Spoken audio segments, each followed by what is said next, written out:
السلام علیکم۔ پروگرام اپنا اپنا گریبان میں متی اللہ جان، ایک کے بعد دوسرا سانحہ جو کہ پاکستان کے عوام کرنا پڑتا ہے، اور اب حال ہی میں راولپنڈی میں جو حادثہ ہوا اس میں بھی معصوم جانیں اور ایک اندازے کے مطابق تقریباً 11 افراد جو ہیں اس میں شہید ہوئے، جاں بحق ہوئے، اور ابھی تک ایگزیکٹ تعداد جو ہے نقصان کی اور ان شہید ہونے والوں کی ابھی تک تصدیق اس کی نہیں ہو پا رہی۔ متضاد اس کے حوالے سے دعوے بھی ہیں، مگر ایک بات سامنے ضرور آئی ہے کہ راولپنڈی کی جو انتظامیہ ہے، پنجاب حکومت کی جو انتظامیہ تھی، وہ مکمل طور پہ ناکام ہو چکی تھی۔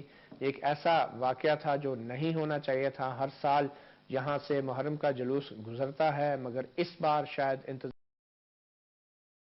کو کہ ایک ایسے وقت میں ایک ایسی جگہ سے جلوس گزر رہا تھا کہ جب انتظامیہ عام طور پہ جمعہ کی نماز کے وقت وہاں سے جلوس نہیں گزرنے دیتی، کچھ تاخیر کر دی جاتی ہے جلوس میں، مگر اس بار یہ ناکامی اور یہ غلطی اتنے بڑے فساد کا پیش خیمہ ثابت ہوئی کہ جس کے نتائج ہم سب کے سامنے ہیں۔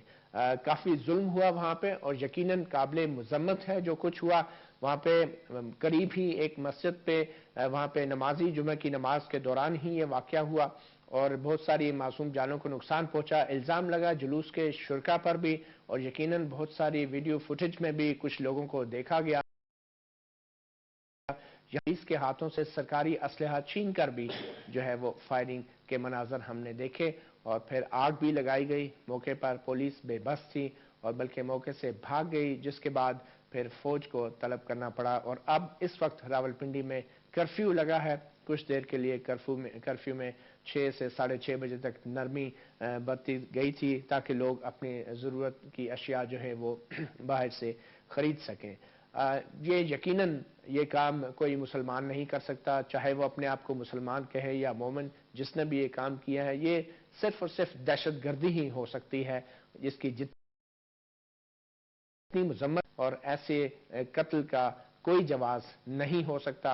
اور عوام کی یہی توقع ہے حکومت سے بھی کہ اس تمام معاملے میں جو شواہد سامنے ہیں ان کی بنیاد پہ تحقیقات کی جائیں گی، اور جو اس سانحے کے ذمہ دار اور جو ملزمان ہیں، جو مرتکب افراد ہیں، ان کو گرفتار کر کے ان کو ایک نشان عبرت بنایا جائے گا۔ اور یقیناً یہ اس لیے بھی ضروری ہے کہ جن حالات سے ہم گزر رہے ہیں ان حالات میں اگر ریاست کی عملداری اور قانون کی بالادستی ثابت نہ کی جا سکی تو یہ معاملہ مزید بھی بگڑ سکتا ہے۔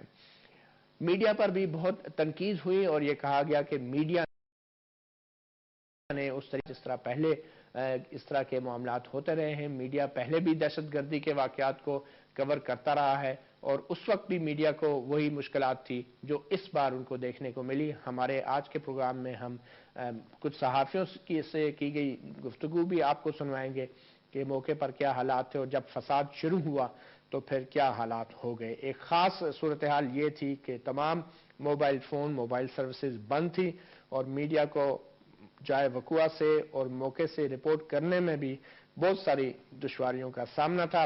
اور پھر میڈیا کے اوپر بھی ایک اخلاقی ذمہ داری تھی کہ جب آگ لگی ہو تو گھر کے لوگ اس آگ بجھانے کی بجائے اس پر تیل نہیں ڈالا کرتے۔ حقائق تو پھر بھی سامنے آ ہی جانے ہیں آج یا کل، مگر اس آگ کو بھڑکانا میڈیا کی ذمہ داری بالکل نہیں ہے۔ اور اس سانحے کے حوالے سے ہی آج ہم نے گفتگو کے لیے اپنے اسٹوڈیوز میں دعوت دی ہے۔ ہمارے ساتھ موجود ہیں ڈاکٹر عصمت اللہ جو مذہبی اسکالر ہیں، شعبہ فقہ و قانون کے سربراہ ہیں انٹرنیشنل اسلامک یونیورسٹی میں، اور شاہ فیصل مسجد کے جو خطیب ہیں ان کے پینل میں بھی یہ شامل ہیں۔ ان کے ساتھ تشریف فرما ہیں سینئر صحافی اور ریزیڈنٹ ایڈیٹر نوائے وقت جناب جاوید صدیق صاحب، اور ان کے تشریف فرما ہیں سردار حمید صاحب جو نمائندہ وقت نیوز ٹیلی ویژن کے ہیں، اور انہوں نے ایک طویل عرصہ تک جو ہے ابھی حال ہی میں جو فساد شروع ہوا اس کی رپورٹنگ بھی کی، اور یہ موقع سے خبریں بھی پہنچاتے رہے۔ سب سے پہلے تو ڈاکٹر عصمت اللہ، میں آپ سے یہ پوچھنا چاہوں گا، بلکہ لوگ بھی پوچھنا چاہیں گے کہ کتنا ضروری ہے اس وقت شہریوں کے لیے اور عوام کے لیے کہ وہ صبر و تحمل کا مظاہرہ کریں۔ کیا توقعات ہیں آپ کے خیال میں؟ حکومت کیا کر سکتی ہے، شہری کیا کر سکتے ہیں، میڈیا کیا کر سکتا ہے؟ کیونکہ یہ بڑی ایک مشکل سی صورتحال ہے جو اگر ہاتھ سے نکلتی پھر بہت مشکلات پیدا ہو سکتی ہیں اس ملک کے لیے، اس قوم کے لیے، اور جس مذہب کو ہم دفاع کرنے جا رہے ہیں اس مذہب کے لیے بھی؟ بسم اللہ الرحمن الرحیم. دیکھیے جی، ایک مسلمان کی حیثیت سے سب سے پہلے تو ہمیں یہ ذہن میں رکھنا چاہیے کہ دوسرے مسلمان کے ساتھ اس کے تعلق کی نوعیت کیا ہے. ہم آپس میں بھائی بھائی ہیں، دشمن نہیں ہیں. اور یہ اخوت اور بھائی چارہ بھی اللہ تعالیٰ نے قرآن مجید کے اندر خود قائم فرمایا، انما المؤمنون اخوہ. اور اخوت کے اور بھائی چارے کے کچھ تقاضے ہوتے ہیں کہ آپ بھائی کے ساتھ خیر خائی رکھیں، ہمدردی رکھیں، مصیبت میں مشکل میں اس کے کام آئیں، اس کی جان مال عزت آبرو حرام ہے، مقدس ہے، احترام. حتیٰ کہ رسول اللہ صلی اللہ علیہ وسلم نے کعبۃ اللہ کا طواف کرتے ہوئے اس کی طرف اشارہ کر کے فرمایا کہ تو بڑا عظیم ہے، تیری عظمت کے کیا کہنے، لیکن تجھ سے بھی زیادہ مقدس اور محترم ہے ایک مسلمان کی جان. مسلمان کی جان. مگر جب سامنے آپ کے اپنوں کی اگر لاش پڑی ہو، اس کے ساتھ ظلم ہوا ہو، تو اس صورت میں مسلمان کے اوپر صبر کتنا فرض ہے؟ یعنی مسلمان پر بالخصوص ان حالات میں جبکہ دشمن کی کوشش ہوتی ہے کہ اسے فائدہ اٹھا کر جذبات کو مشتعل کریں اور غلط فہمیاں پھیلائیں، افواہیں پھیلائیں، اس موقع پر صبر کرنا بہت ضروری ہے. ایک تو یہ کہ افواہوں پر یقین نہ کرا جائے، یقینی قسم کی خبر جو ہے نا اسی پر اکتفا کرنے کی کوشش کی جائے. اور اس سلسلے میں میڈیا کا بڑا اہم کردار ہے، اور میڈیا سے بھی بڑھ کر گورنمنٹ کا بڑا اہم کردار ہے.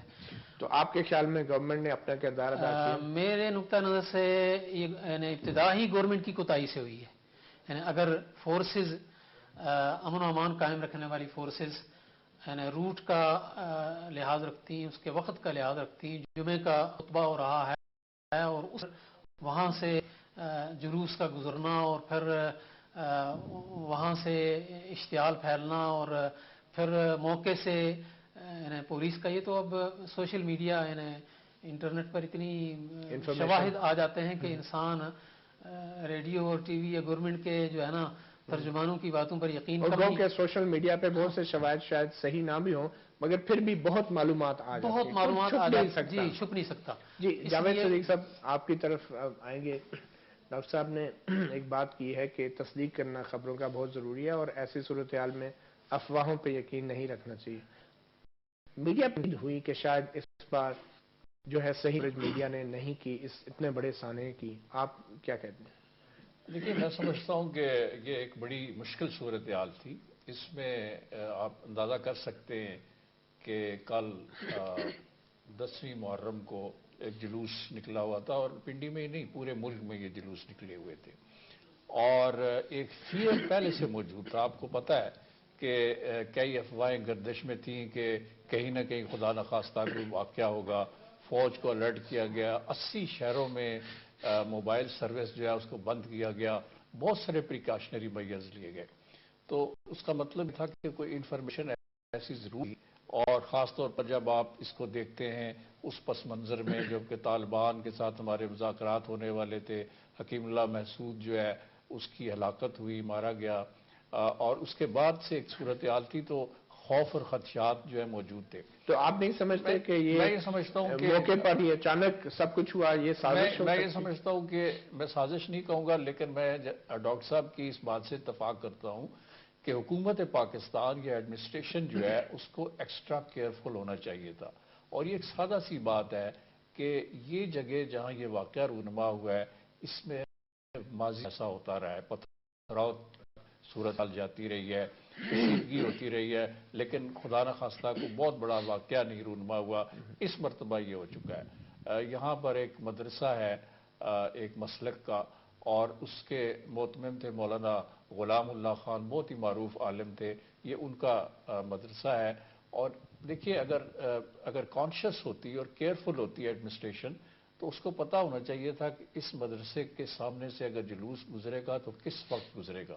اور اتفاق سے کل جمعہ تھا اور اس کا خطبہ بھی ہو رہا خطبہ، تو ان کو خیال کرنا چاہیے تھا. اور وہ جو جلوس کے منتظمین تھے بات کر کے یہ کہہ سکتے تھے کہ آپ اس کو تھوڑا سا مؤخر کر لیں، یہ خطبہ ہو جائے یا یہ اذان ہو جائے یا یہ سارے معاملات نماز ہو جائے، اس کے بعد آپ یہاں سے گزریں. اور یہ تو بالکل ایک معمولی سی بات ہے، کامن سینس کی بات ہے کہ اگر کسی دو مسالک ہیں، دو فرقے ہیں اور کشیدگی بھی ہے، اس میں آپ کو بہت زیادہ کیئرفل ہونا چاہیے. بالکل. لیکن انہوں نے یہ نہیں کیا. آپ نے یہ بھی دیکھا، ویڈیوز موجود ہیں، پولیس سے وہ رائفلیں چھین کے لوگ چلے گئے، پولیس اتنی بے بس نظر آئی. اور کیا انتظامات تھے اور کیا انٹیلیجنس تھی. جاوید صاحب سوال یہ پیدا ہوتا ہے کہ جب یہ واقعہ ہوا اور اس دن کے وقت کا یہ ٹائم ہے تقریباً 1:30 بجے کا جب یہ حادثہ ہے، اس وقت میڈیا کے اوپر اس طریقے سے یہ رپورٹیں نہیں چل رہی تھی. تو کیا میڈیا کی کیا عموماً پالیسی ہوتی ہے؟ آپ بھی ایک ایڈیٹر ہیں، سینئر جرنلسٹ ہیں، جب اس طرح کے محرم کے دوران کوئی ہے تو آپ کے ذہن میں کیا آتا ہے کہ اس کو کتنی جگہ ملنی چاہیے؟ دیکھیے، ہم تو سمجھتے ہیں کہ یہ جو واقعات ہیں یہ کیونکہ ایک مذہبی معاملہ ہے اور اس سے بہت زیادہ آگ بھڑکنے کا اندیشہ ہے کہ مثال کے طور پہ مختلف مکاتب فکر کے جو لوگ ہیں وہ ایک گلی ایک محلے میں رہ رہے ہوتے ہیں، ایک شہر میں رہ رہے ہوتے ہیں، اور اگر یہ افواہیں پھیلتی جائیں اور کسی رپورٹر کی تھوڑی سی اگر غلطی بھی ہو جائے کہ اتنے بندے مارے گئے یا کس نے مارے، یا جیسے ابھی باتیں چل رہی ہیں، اگر یہ ساری باتیں اخباروں میں یا ٹیلی ویژن پہ ہوتی یا آ جائے تو اس سے اشتعال پھیلتا ہے. اشتعال پھیلنے کا مطلب ہے کہ آپ گلی گلی لڑائی اور محلے محلے میں لڑائی کو پھیلا دیں گے. تو ایک طرح سے ایڈیٹر کا یہ فرض بنتا ہے کہ وہ بالکل اتھینٹک اور مستند خبر جو ہے اس کو چھاپے، اب وہاں پہ نہ جائے. آج لیکن ایک تاثر یہ کہ جب دہشت گردی کا واقعہ جب بلوچستان میں ہوئے تو اس مسئلے کے حوالے سے میڈیا نے بڑی کوریج دی. اس دہشت گردی کے واقعے میں اور اس فرقہ وارانہ فسادات کی صورتحال میں کوئی فرق ہے جو میڈیا کرتا ہے؟ میرا خیال ہے کہ اس وقت جو واقعات ہوئے وہ بالکل ویڈیو اس کی بڑی تصویر کشی کی اور بہت سارا اس کی نہیں ہو سکی، نہیں ہو سکی. اور اس کی وجہ یہ تھی کہ شاید محسوس کیا گیا کہ اگر ہم نے یہ کیا تو اس کے نتیجے میں بہت بڑا فساد، بہت بڑی شرپسندی ہو سکتی ہے، آگ لگ سکتی ہے شہروں میں. تو مگر اس کی ایک آپریشنل وجوہات ہے. ریسٹرین کا مظاہرہ اور صبر کا مظاہرہ کیا، صبر کا اور ریسٹرین کا مظاہرہ کیا. اس کی ایک وجوہات بھی تھی. سردار حمید نمائندہ وقت ٹیلی ویژن موقع پر موجود تھے اور وہ سردار صاحب آپ سے بھی ہم پوچھیں گے کہ آپریشنل وجوہات کیا تھیں. آپ کے موبائل فون بھی نہیں کام کر رہے ہوتے، موقع پہ شاید آپ کو جانے کو ہی نہیں دیتا، جب چلے جاتے ہیں تو کبھی ایک گروپ آپ پہ دباؤ ڈالتا ہے، کبھی دوسرا. اور سارا واقعہ ہم سنیں گے ناظرین ایک چھوٹے سے وقفے کے بعد، اور آپ کو ان رپورٹرز کے انٹرویو بھی دکھائیں گے کہ ان کے ساتھ موقع پر کیا کیا ہوتا رہا.